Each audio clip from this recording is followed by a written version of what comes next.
En la reunión familiar donde planeábamos intervenir a mi padre por su alcoholismo. Él se levantó con una sobriedad absoluta y reveló que había estado fingiendo durante décadas para encubrir el secreto médico real que estaba protegiendo a nuestra madre.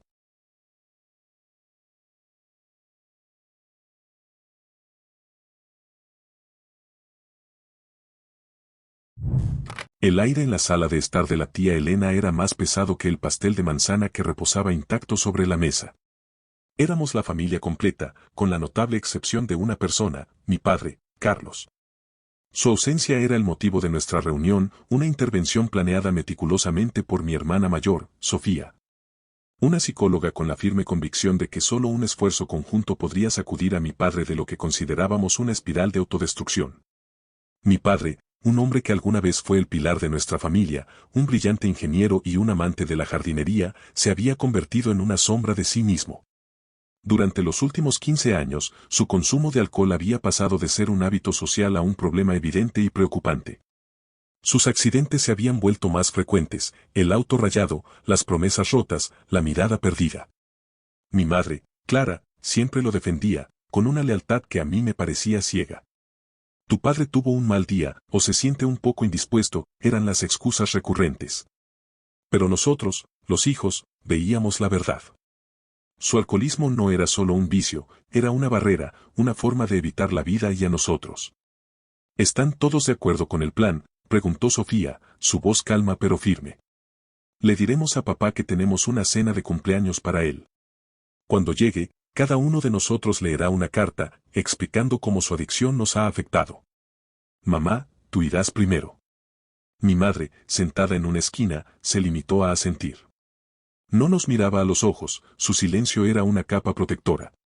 Mi hermano pequeño, Javier, se removió incómodo en su asiento.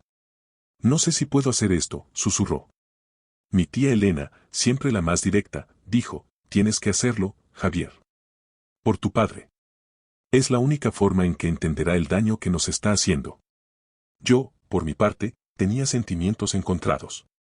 Por un lado, la idea de confrontarlo me aterraba. ¿Qué pasaría si la reacción de mi padre fuera violenta, o si simplemente se marchara para no volver? Por otro lado, la esperanza de que esta fuera la noche en que todo cambiaría, que mi padre, nuestro padre, regresara, era demasiado fuerte como para ignorarla. Escribí mi carta con el corazón en la mano, con lágrimas cayendo sobre el papel mientras recordaba al hombre que me enseñó a andar en bicicleta y a pescar en el río. El hombre que se había perdido. El plan estaba en marcha. La cena de cumpleaños, la excusa perfecta y el escenario listo para la confrontación. Pero en mi estómago, una sensación de miedo y anticipación crecía. No sabíamos que, en lugar de un rescate, estábamos a punto de presenciar la revelación de un secreto que había mantenido unida a nuestra familia de la manera más dolorosa imaginable. La noche de la intervención, la tensión en la casa de mis padres era casi insoportable. Mi padre, como de costumbre, llegó un poco tarde. Abrió la puerta con esa sonrisa desorientada que todos conocíamos, esa mirada vidrienta que intentaba, sin éxito, ocultar la verdad. Nos vio a todos, sentados alrededor de la mesa del comedor, con las cartas en la mano. La sonrisa de su rostro se desvaneció. La confusión se transformó en una mirada de absoluta sobriedad. Sus ojos, por primera vez en años, eran claros y penetrantes. ¿Qué está pasando aquí?, preguntó, y su voz no tenía ni el rastro de la habitual lentitud. Era fuerte y firme. Sofía, la más valiente de todos nosotros, se puso de pie, con la carta temblando en sus manos.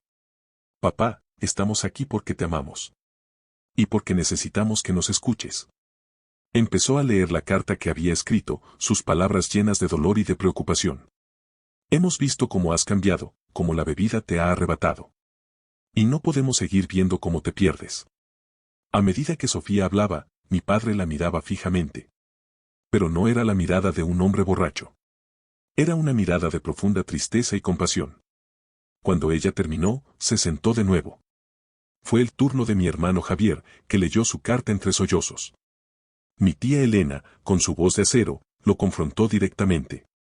Mi madre, a pesar de lo planeado, se quedó en silencio, con los ojos fijos en la mesa. Y luego, mi turno. Mis manos sudaban. Levanté la carta y comencé a leer, las palabras de mi dolor se vertían en la habitación. Te extrañamos, papá. Extrañamos al hombre que solía ser. Cuando terminé, un silencio profundo y pesado se apoderó de la habitación. Esperábamos una disculpa, una negación, quizás un arrebato de ira. En cambio, mi padre se levantó con una calma que nos desconcertó a todos. Caminó hacia el centro del comedor, su postura era impecable, su mirada segura.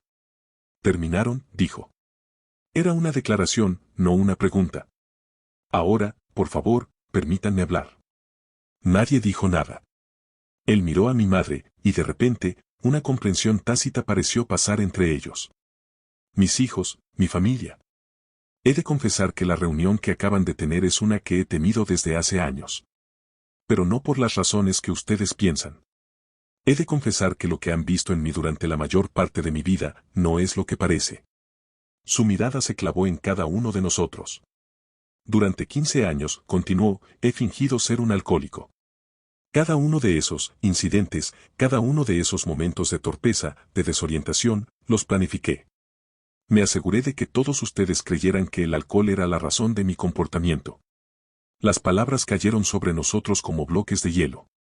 No tenía sentido, ¿por qué alguien haría eso? La confusión en nuestras caras era evidente. Mi padre suspiró, y sus ojos se posaron en mi madre. La verdad es que no he sido yo el que ha estado enfermo.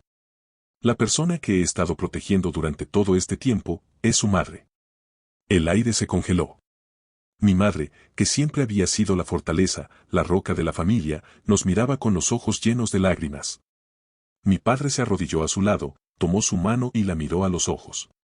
Ella es la que ha estado luchando contra algo mucho más grande y mucho más aterrador que el alcoholismo. La revelación no solo nos dejó en shock, sino que nos abrió las puertas a un secreto que había cernido sobre nosotros durante años. Un secreto que estaba a punto de cambiarlo todo. El silencio que siguió a la revelación de mi padre fue el más profundo y doloroso que jamás habíamos experimentado. Después de unos segundos que parecieron una eternidad, mi padre nos hizo una seña para que nos sentáramos. Con la misma calma y sobriedad que había mostrado desde su llegada, empezó a desvelar un pasado que nos era completamente desconocido. Hace casi 20 años, poco después de que nació Javier, a su madre le diagnosticaron una rara condición neurológica. Afecta su memoria, su coordinación y su capacidad de razonar. No tiene cura, y el pronóstico nunca ha sido bueno. Mi madre, con lágrimas silenciosas rodando por sus mejillas, asintió, una confirmación silenciosa que nos rompió el corazón. Durante años, estuvimos en un vaivén de citas médicas, tratamientos experimentales y la esperanza de que algo, cualquier cosa, funcionara. Pero no lo hizo. Las crisis de memoria se volvieron más frecuentes y más graves, continuó mi padre, con la voz quebrada. Había días en que no reconocía a uno de ustedes. Momentos en que se perdía en la casa que construimos juntos. Me aterraba pensar qué pasaría si ustedes la veían en uno de esos episodios, si la vieran asustada y confundida. Aquí fue donde la historia tomó un giro aún más trágico. Los médicos nos advirtieron que los episodios de pérdida de memoria y desorientación podrían ser desencadenados por el estrés o las emociones fuertes. Temíamos que si ella tenía una crisis, ustedes, al no saber lo que estaba pasando, se asustarían y la forzarían a revelar su enfermedad. No queríamos que su dignidad se perdiera. No queríamos que sintieran lástima por ella. Mi padre nos miró directamente, sus ojos brillando con una mezcla de amor y dolor. Así que tomé una decisión, la más difícil de mi vida. Pensé que era la única forma de protegerla, de darle un escudo. Si ustedes me veían a mí como el problema, como la fuente de la inestabilidad en la casa, su atención se centraría en mí. Mis incidentes de borracho se convertirían en la explicación para cualquier cosa extraña que vieran. Papá está así por la bebida, pensé que dirían. Y así, la atención nunca se centraría en ella. Ella podría seguir viviendo su vida con la mayor normalidad posible, sin tener que cargar con la mirada de lástima de su propia familia. Pensé que si tenía que ser un monstruo para protegerla, lo haría. Fui el malo en esta historia para que ella pudiera ser el héroe. Las lágrimas rodaban por nuestros rostros. No eran de tristeza, sino de vergüenza. La vergüenza de haber juzgado a mi padre, de haberlo visto como una persona débil y egoísta, cuando en realidad había sacrificado su propia reputación y su relación con nosotros para proteger a la mujer que amaba. Las piezas del rompecabezas empezaron a encajar, la lealtad de mi madre, su silenciosa defensa, las excusas que siempre daba por mi padre, todo tenía sentido ahora. Ella no había sido ciega, había sido su cómplice, su guardiana. Mamá, murmuró Sofía, con la voz ahogada. Por favor, dinos que nos perdonas. Mi madre se levantó, se acercó a Sofía y la abrazó. No hay nada que perdonar, le susurró. Tu padre siempre supo que te amaba, incluso si él no te lo pudo decir. Siempre lo supo. La intervención que habíamos planeado para salvar a un hombre de su adicción se había convertido en la catarsis de una familia. Ya no éramos un grupo de extraños que vivían bajo el mismo techo, sino que éramos personas que ahora compartían el dolor y el amor incondicional. Pero una gran pregunta permanecía. Ahora que el secreto había sido revelado, ¿qué pasaría con nuestra madre? ¿Y cómo podríamos, después de tantos años de engaño, reconstruir la confianza en una familia basada en las mentiras? La revelación cambió por completo la dinámica familiar. La vergüenza y el resentimiento se evaporaron, reemplazados por una profunda admiración por el sacrificio de mi padre y una dolorosa comprensión de la carga que mi madre había llevado en silencio. El rencor que sentíamos se transformó en una necesidad urgente de redención. No teníamos que salvar a mi padre de la bebida, teníamos que salvar a mi madre de su enfermedad y a nuestra familia de su pasado. Sofía, la psicóloga, fue la primera en actuar. Su primera consulta no fue para un cliente, sino para su propia familia. Nos sentó a todos en el comedor, el mismo lugar donde habíamos planeado la intervención, y nos guió a través de una conversación sincera y dolorosa. Tenemos que dejar de ver la enfermedad de mamá como una carga y empezar a verla como un desafío que enfrentaremos juntos, explicó. Y tenemos que perdonar a papá por su engaño. Él lo hizo por amor, no por maldad. Pero también tenemos que darle un espacio para que él sane, para que recupere la parte de sí mismo que sacrificó por nosotros. Lo siguiente fue un cambio radical en la rutina familiar. Mi padre dejó de beber y, en su lugar, se convirtió en nuestro guía. Nos enseñó a reconocer las señales de las crisis de mi madre, a anticipar sus momentos de confusión y a reaccionar con paciencia y amor. Aprendimos a crear un entorno seguro para ella. Mi hermano Javier se encargó de la seguridad de la casa, instalando cámaras discretas y sensores que nos alertaban si ella se desorientaba. Yo me dediqué a organizar sus medicinas y a llevar un diario de sus síntomas, mientras que Sofía se comunicaba con los médicos para encontrar nuevas formas de tratamiento. El vínculo con mi padre se reconstruyó a través de pequeñas acciones. Salíamos a caminar por el jardín que alguna vez habíamos cuidado juntos. Él me enseñaba los nombres de las plantas, y yo le contaba sobre mi trabajo, cosas que nunca antes habíamos compartido. La barrera que el alcohol había creado se desmoronaba con cada conversación. Un día, me miró y me dijo, gracias por no odiarme. Sé que lo que hice fue egoísta en muchos sentidos, pero no sabía cómo hacerlo de otra manera. No había palabras para responder a eso, solo un abrazo. Mi madre, ahora liberada de su secreto, se unió a la vida familiar de nuevo. La risa regresó a su rostro. Ya no tenía que esconder sus momentos de confusión. Si se olvidaba de algo o se confundía, nosotros la ayudábamos con una sonrisa, con la seguridad de que estaba a salvo. Por fin pudimos disfrutar de su presencia, no con la preocupación de un secreto, sino con el amor de una familia que la apoyaría sin importar qué. La intervención no salió como la habíamos planeado, pero la lección fue mucho más valiosa. El alcoholismo de mi padre fue una mentira, pero el amor de nuestra familia era la verdad. Y esa verdad era la única cosa que valía la pena salvar. La revelación del secreto no solo había cambiado nuestro presente, sino que también reescribió nuestro pasado. Había lagunas en nuestras memorias, momentos que ahora, con la verdad, adquirían un nuevo significado. Mi padre se sentó con nosotros una tarde, en el mismo sillón que había sido testigo de tantas de sus borracheras, y nos contó cómo el engaño se había forjado, día a día. El primer gran susto fue durante el cumpleaños de Sofía, nos contó. Su madre se levantó para cortar el pastel, y de repente, se quedó congelada, mirándonos como si fuéramos extraños. No nos reconoció. Por un momento, vi el miedo en sus ojos. En los míos también. La agarré por el brazo y le susurré, cálmate, mi amor, solo estás un poco cansada. Y les dije a ustedes, mamá se siente un poco mal. Yo corto el pastel. Ese fue el inicio. A partir de ahí, mi padre había ideado un sistema de señales con mi madre. Si ella se sentía desorientada, si se le olvidaba algo, solo tenía que darle una mirada.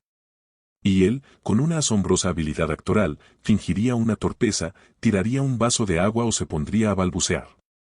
La atención se desviaba de mi madre a él, y ella tenía un momento para recuperarse. Era como un baile, dijo mi padre, una sonrisa triste en su rostro.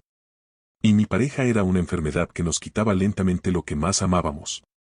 Recordé las veces que mi padre había destrozado una maceta en el jardín, o cuando se había caído en el garaje. Mi madre siempre corría a su lado, lo ayudaba a levantarse y, de repente, la conversación se centraba en su problema de equilibrio. Nunca me di cuenta de que ella no solo lo estaba ayudando, sino que también estaba actuando, encubriendo su propia lucha. No se trataba de su esposo, sino de su propia dignidad. La máscara que mi padre llevaba se había vuelto tan real que a veces él mismo la creía. Había días en que la frustración de tener que fingir lo abrumaba y se veía tentado a rendirse. Pero la mirada de mi madre, llena de gratitud y de amor, le daba la fuerza para seguir adelante. No es que me volví un borracho, mis hijos, nos dijo. Me volví un actor, y el papel que mejor actué en mi vida fue el de un hombre débil. Y me dolió más que cualquier otra cosa, porque me alejó de ustedes. La verdad nos unió de una manera que la mentira nunca hubiera podido. La fachada de mi padre se había desmoronado, revelando a un hombre con una fuerza y un amor inmensos. La intervención no había sido para salvar a mi padre de una adicción que no existía, sino para que toda la familia se diera cuenta de que nuestro verdadero problema era la falta de comunicación y el juicio. Y ahora, con las máscaras caídas, por fin podíamos empezar a sanar. La revelación de la verdad no solo había sanado la herida que creíamos abierta, sino que también había expuesto las cicatrices que el engaño había dejado entre nosotros, los hermanos. Sofía, la arquitecta de la intervención, se sentía especialmente culpable. Su plan de rescate había sido, sin saberlo, un intento de forzar a su padre a admitir una enfermedad que no tenía, mientras que la verdadera lucha se desarrollaba en un silencio que nadie había notado. La carga de su profesionalismo se había derrumbado bajo el peso de la vergüenza personal. Nunca te escuché, me dijo Sofía una noche, mientras veíamos a nuestros padres jugar una partida de ajedrez, con una normalidad que era, en sí misma, milagrosa. Siempre creí que mis años de estudio me daban la razón. Pero estaba equivocada. Me disculpo. Sus palabras me sorprendieron. Yo, a mi vez, me disculpé por haberla juzgado tan duramente. Por un lado, la admiraba por su determinación, pero por otro, su arrogancia me había alejado. Javier, el más joven, había lidiado con la situación de una manera diferente. Él, en su infancia, había creído ingenuamente que su padre era simplemente un payaso torpe y despistado. Pero a medida que crecía, el miedo y la frustración lo habían consumido. Ahora, con la verdad, su visión había cambiado. Su padre no era débil, sino un héroe. Y su madre, la figura inmutable de su infancia, era la más frágil de todos nosotros. El miedo de Javier se había transformado en un instinto protector. No quiero que nadie le haga daño, nos dijo, refiriéndose a nuestra madre. Nunca más. La relación entre nosotros, los hermanos, se convirtió en una mezcla de arrepentimiento y de una nueva camaradería.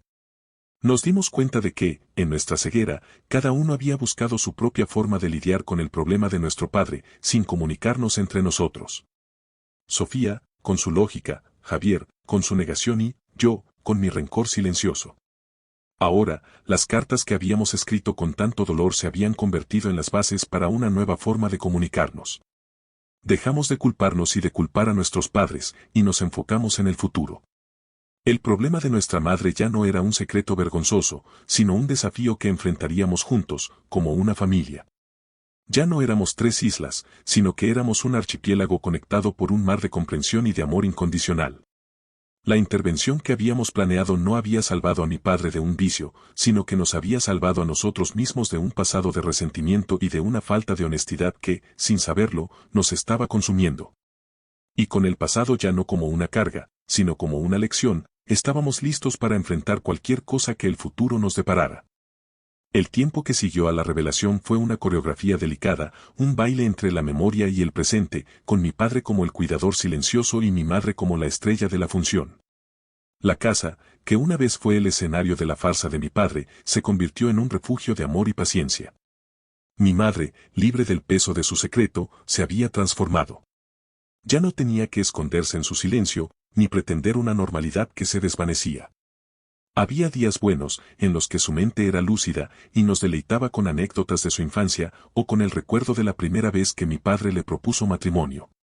Y había días difíciles, en los que se perdía en su propio hogar, y su mirada se volvía aterrorizada, como la de un niño asustado. En esos momentos, la familia entera se unía. Mi padre se acercaba, la tomaba suavemente de la mano y le susurraba al oído: «Estoy aquí, mi amor. Estás a salvo. Te amo». Y la magia sucedía. Su rostro se relajaba, y la calma regresaba a sus ojos. Javier, con su nuevo instinto protector, le leía libros de su infancia. Sofía, con sus conocimientos de psicología, creaba juegos de memoria para mantener su mente activa. Y yo, me encargaba de los pequeños detalles: el café de la mañana, su manta favorita, la música que le encantaba. Ya no era una tarea, era un privilegio. Mi padre, por su parte, se liberó de la máscara que había llevado durante 15 años. Su risa era genuina, sus ojos brillaban con una felicidad que no habíamos visto en años. Con la verdad revelada, había encontrado una nueva conexión con nosotros, sus hijos, basada no en la mentira, sino en la vulnerabilidad. Me contó, en una de nuestras caminatas, que el alcohol había sido una muleta emocional. Me daba una razón para estar torpe y distraído, me confesó. Pero ahora que ya no tengo que fingir, me siento más borracho de la cuenta. De felicidad, digo. El destino de mis padres, que una vez fue tan incierto, ahora estaba claro.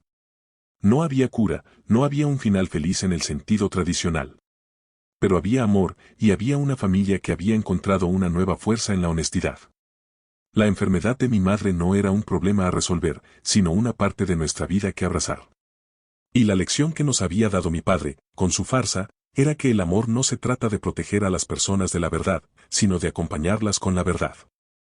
Un año después de la intervención, la familia se reunió nuevamente en la casa, pero esta vez, la atmósfera no tenía nada de la pesada tensión de antaño. Era el 40 aniversario de boda de mis padres. El jardín, que una vez fue el escenario de los accidentes de mi padre, estaba iluminado con luces de hadas. La música sonaba suavemente, y las risas de los invitados llenaban el aire. Mi padre, con una copa de agua con limón en la mano, se movía por el jardín, hablando con todos, su risa genuina y contagiosa. Mi madre, vestida con un hermoso vestido azul, sonreía radiante. Ya no se escondía en un rincón, sino que era el alma de la fiesta. Por supuesto, había momentos en los que su mente vagaba, en los que su mirada se perdía en la distancia. Pero ya no era un secreto. Cuando eso pasaba, Sofía, Javier o yo nos acercábamos, la tomábamos de la mano y la guiábamos de vuelta a la conversación. En un momento de la noche, mi padre tomó un micrófono y llamó la atención de todos. «Gracias a todos por venir», comenzó, su voz clara y llena de emoción. «Hace un año, mi familia se reunió en esta misma casa para decirme que me amaban y para tratar de salvarme. Creían que me había perdido en el alcohol. Pero lo que no sabían es que yo solo estaba fingiendo para proteger a la mujer que amo». Los murmullos de los invitados se detuvieron. Mi padre se aclaró la garganta y continuó. «Mi esposa ha estado luchando contra una enfermedad que le quita la memoria, pero no el alma. Ella es la mujer más fuerte que he conocido. Me pidió que guardara su secreto para no preocuparlos, y lo hice. Porque el amor no es un camino fácil, y a veces, se nos exige hacer cosas que no entendemos para proteger a quienes amamos». Se detuvo y miró a mi madre, con los ojos llenos de lágrimas. «Pero al final, el amor es la única verdad que importa. Y hoy, un año después de nuestra intervención, puedo decirles que la verdad nos ha salvado a todos. Y por eso, celebro la vida que tenemos, el amor que compartimos, y a la mujer que me dio la fuerza para ser el hombre que soy hoy. Por nuestra familia. Por nuestra verdad». Todos levantamos nuestras copas, no con alcohol, sino con agua con limón, en un brindis silencioso. Mi madre, con lágrimas en los ojos, se acercó a mi padre y lo abrazó, un abrazo que parecía durar una eternidad. La historia había terminado, pero la vida continuaba. Y en el centro de todo, ya no había un secreto, sino una familia que había aprendido a amarse de una manera más profunda y honesta. La intervención había fallado, pero el milagro que había traído era mucho más grande que cualquier plan. Era la celebración de la vida, de la verdad y del amor incondicional que, al final del día, lo cura todo.